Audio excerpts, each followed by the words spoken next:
One of the most important things about disasters is that they disrupt or affect every dimension of people's lives. And I think this is one of the major problems. When I first got involved in disasters in 1983 with the Ash Wednesday fires, my colleagues and I looked at the literature, and there wasn't actually a great deal written about mental health and disasters or social issues in disasters. And what was written was really about, I suppose, the core psychiatric problems. And we became aware that there was actually quite a vigorous debate between the researchers on the one hand and the clinicians on the others. The researchers would go out and give surveys and so on, and come back and score them all and analyse them and say, actually there doesn't seem to be a particular increase in psychological problems. So their argument was basically we don't really need to provide intensive mental health services because normal people get over it. But the clinicians actually said, no, there's an enormous amount of suffering out there and we need to provide services for it. And I think that the thing that's hard to understand really with disasters is what happens to people when their lives are simply turned upside down in a moment and then remain in a state of disruption for years.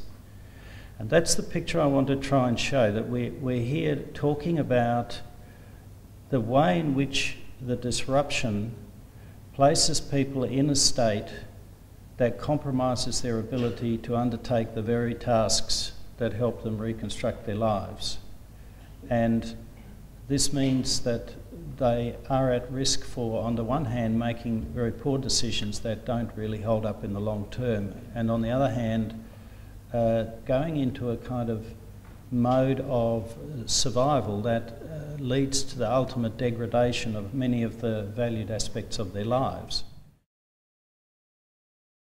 I see it as a really important process of transition, that everything has to actually meet the community where they are. And the community now, for the first time, will say, we have a much greater stake in our community than we would have in normal business. We care about it. We have emotional connections. You know, I understand people saying that they've been very upset about buildings taking a long time to be demolished, or buildings being demolished without them being warned, and so on. And we realise that we have this close personal attachment to our community that we took for granted in normal times and didn't even know was there. And so I think this is one of the key elements. So a principle I've come to in over the years is that if you do business using, in a disaster recovery environment, using normal business principles, it doesn't work. Because normal business principles presume the intactness of the social fabric and all these different structures and regulations working the way we expect them to do, and then we just deliver our services in that existing structure. But if the structure's been disrupted and has gone into this, I call it a state of fusion, where everything's, as it were, regressed to personal emotional relationship, if you start doing your business in using normal business assumptions, it doesn't work because they don't hold anymore. And so it's got to be more informal, more flexible, more personal, more intimate. And there have to be different forums created where experiences can be exchanged and decisions can be made and feedback. And a greater amount of feedback has to be involved from the community in what's going on, if these interventions are not to add to the problems. But when you think in general terms, we can say in normal circumstances, probably health and welfare and other support agencies only probably deal with about 20% of the population, let's say roughly.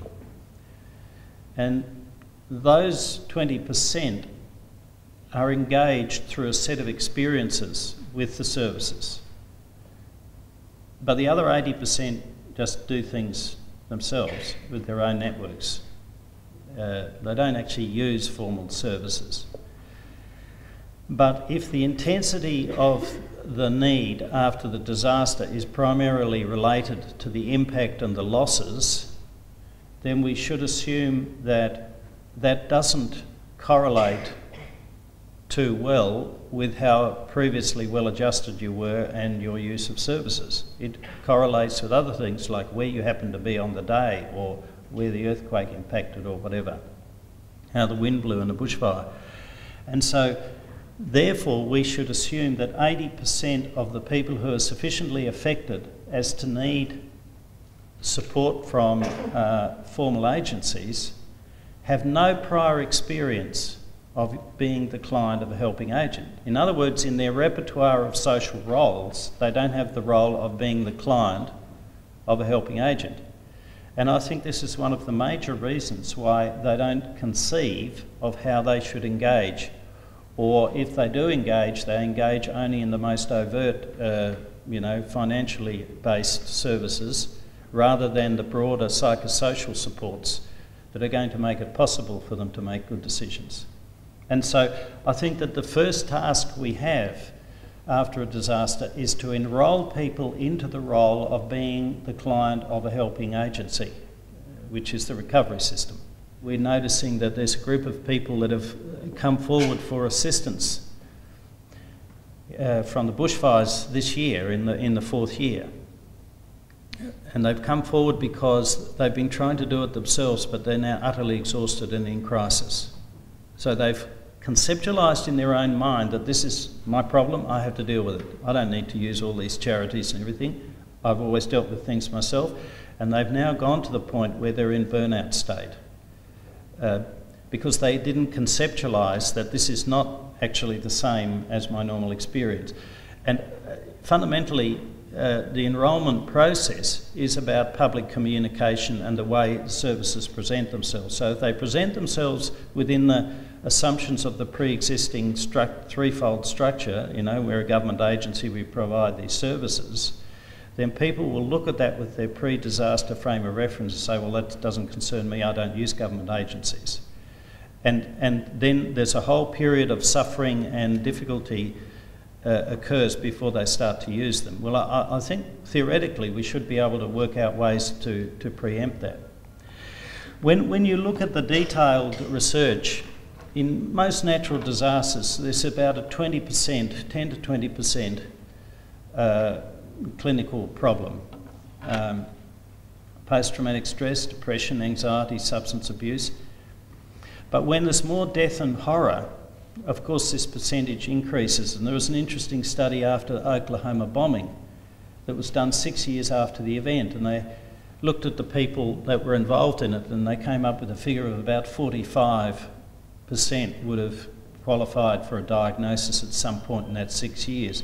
Interestingly, 30% of them were still unwell, and most of them had had no treatment.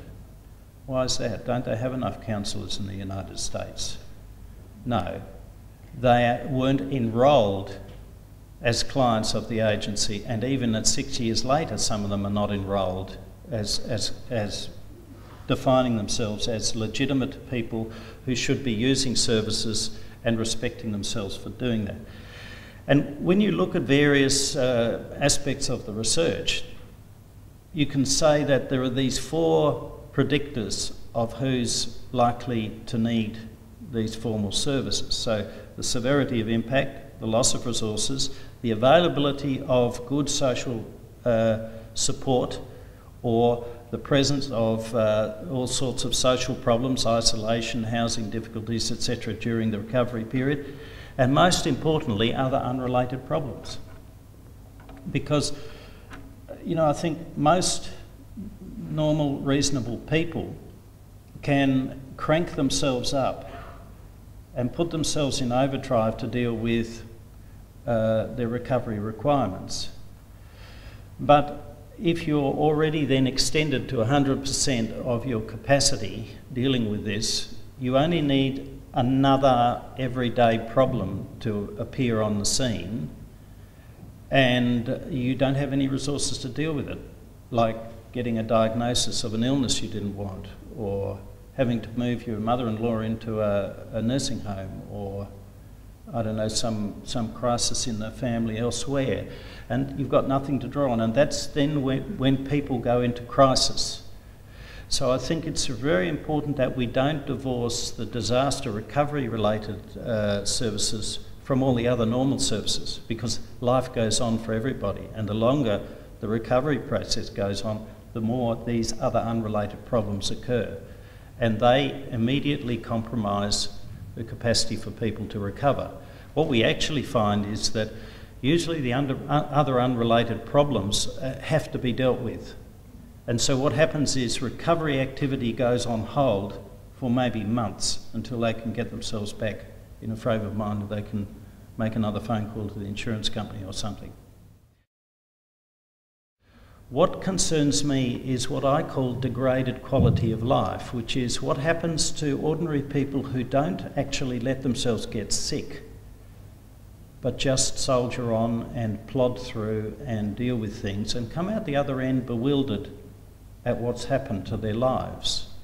I was telling the folk at East Brighton the story of the man that I worked with. I worked with his family in Ash Wednesday. I was there working in this community of Macedon as a member of the team from the Children's Hospital in Melbourne, working with families, and I saw his family. What had happened was that he built a really nice house for himself and his wife and his 2 kids. It had been totally destroyed by the fire. He and the kids only just managed to escape. His wife was out with her friends that night, and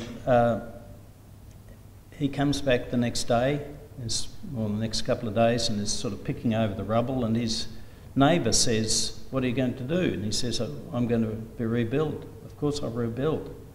So his neighbour says, "Well, I'll help you." So for the next 6 months, these 2 men spend every waking minute that they're not working rebuilding his house. He moves in, he's utterly and completely exhausted.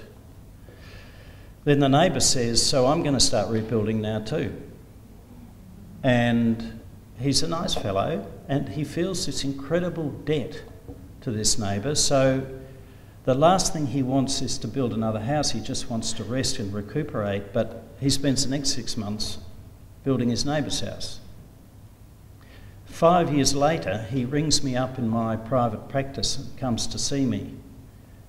And he says, "I don't know what's happened.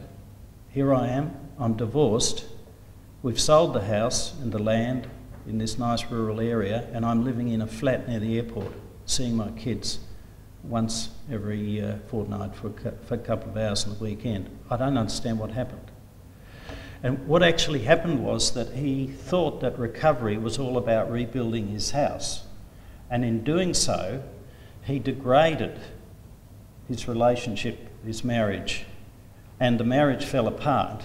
And people will often say, "There's just nothing there."